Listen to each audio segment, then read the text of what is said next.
araw, gagawa tayo ng tortang talong patis.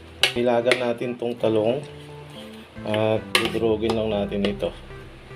Bale, hiniwa natin yon kanina to sa gitna bago natin ilaga. Tinignan natin kung may uod kasi minsan pagbukas natin ito may uod eh. So hiniwa natin muna tapos tinignan tsaka nilaga.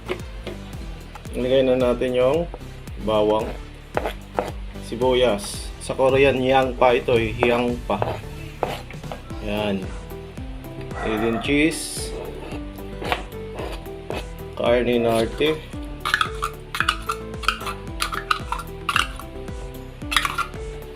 Itlog.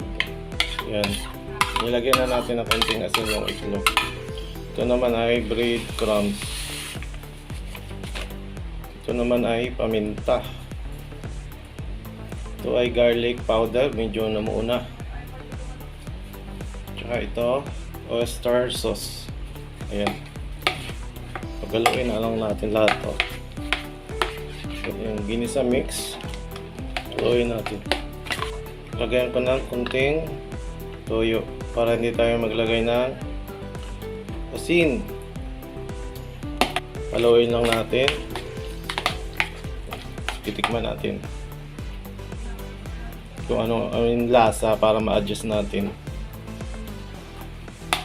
Okay na siya sa panlasa ko. Ngayon piprito na natin ito.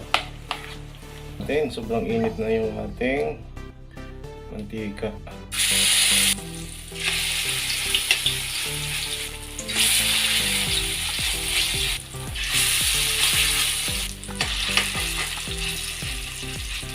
Ayan, nabaliktad na natin.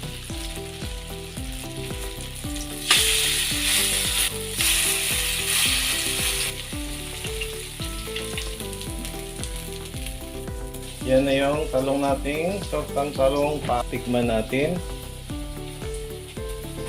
Wrap.